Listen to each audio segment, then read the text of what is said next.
Hello दोस्तों, SJ कहानी सागर में आपका स्वागत है। आज की हमारी कहानी है सुधार। जैसे जैसे वरुण के रिटायरमेंट का दिन नज़दीक आ रहा था, वैसे वैसे सरोजनी के मन का शोर बढ़ता जा रहा था। बच्चों को तो वो डांट फटकार कर लाइन पर ले आई थी। अब उनके सामान अपनी जगह पर ही होते थे, लेकिन वरुण क्या करेगी? वो कैसे मैनेज करेगी? वरुण ऑफिस चले जाते तो उसे घर समेटने में पूरा 1 घंटा लग जाता।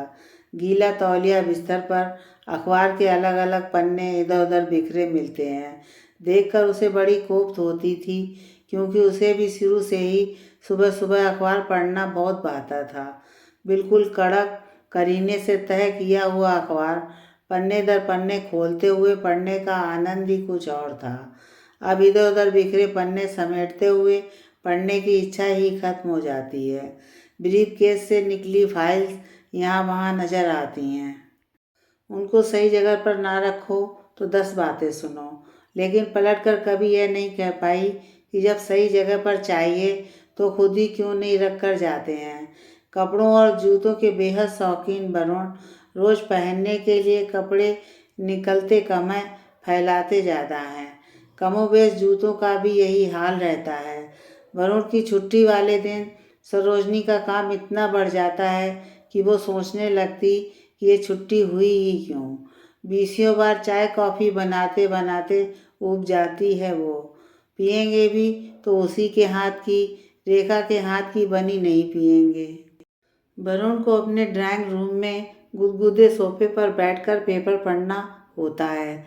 इतना बेतरतीब होकर बैठते हैं कि सारे कवर ज़मीन की धूल चाटते नज़र आते हैं। सरोजनी का मन करता कि उन्हें टोक दें कि ये सब अगर ध्यान रख लें तो उसका काम ना बड़ा करें। खैर, ईश्वर को याद करते करते रिटायरमेंट का दिन भी आ पहुंचा। सरोजनी ऊपर से तो बहुत प्रसन्न दिखा रही थी खुद को, लेकिन मन ही मन बुझती जा रही थी। दूसरे दिन सुबह सुबह अलार्म बजा तो सरोजनी उठकर जाने लगी। थोड़ी देर अभी और सो लो ना। कौन सी आज ऑफिस की भागम भाग है सरू। यह सरोजनी के लिए बड़ा सुखद आश्चर्य था, क्योंकि पहले तो छुट्टी वाले दिन भी रोज़ के समय पर ना जागो तो वरुण नाराज़ होने लगते थे। सरोजनी भी चुपचाप लेट गई। उसे भला क्या आपत्ति हो सकती थी? अब तो बच्चे भी बाहर हैं, घर पर बस वही दोनों हैं। दोबारा सोई तो 8 बजे तक सोई रही। आँख खुली तो हड़बड़ा कर उठ बैठी। बगल में निगाह दौड़ाई तो वरुण बिस्तर पर नहीं थे। झटपट ब्रश करके किचन में पहुंची तो दूसरा आश्चर्य उसका इंतजार कर रहा था। वरुण चाय बनाकर कपों में छान रहे थे। अरे, मैं उठने वाली ही थी, उसकी मानो आवाज़ ही नहीं निकल रही थी। अरे भाई, मुझे ऑफिस ने रिटायर कर दिया तो क्या हुआ? घर पर मैं रिटायर नहीं हुआ हूँ। और ट्रे में चाय और बिस्कुट का डब्बा रखकर टेबल की तरफ बढ़ चले। चाय बहुत अच्छी बनी थी। सरोजनी बिल्कुल तरोताज़ा महसूस कर रही थी अपने को। रेखा ने ब्रेकफास्ट तैयार कर दिया था।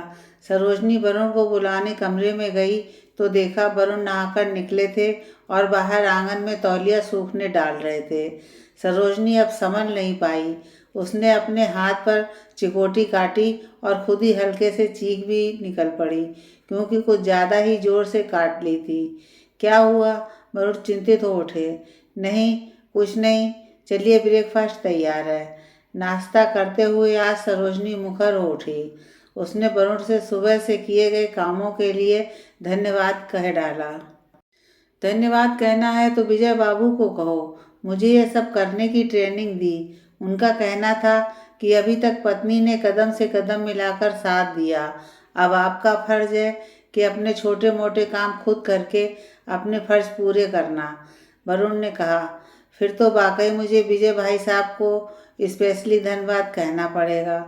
आपको पता नहीं, मैं पिछले कुछ दिनों से बहुत तनाव में थी। ऑफिस जाते समय आप घर को इतना ज़्यादा फैला देते थे कि मुझे समेटने में बहुत दिक्कत होती थी। गीला तौलिया बिस्तर पर देख मुझे बहुत क्रोध आता था। अखबार के पन्ने बटोरते बटोरते मन ही हट जाता उसे पढ़ने से। अरे, तो ये सब शिकायतें पहले क्यों नहीं करी? जाने कब का मैं सुधर चुका होता। वरुण हंसते हुए बोले तो सरोजनी को भी एहसास हुआ कि वाकई ये कोई इतनी बड़ी समस्या भी नहीं थी जितना वो परेशान थी। वो भी वरुण की हंसी में शामिल हो गई। इतने दिनों की मन में दबी शिकायतों को कहकर उसका मन हल्का जो हो गया था।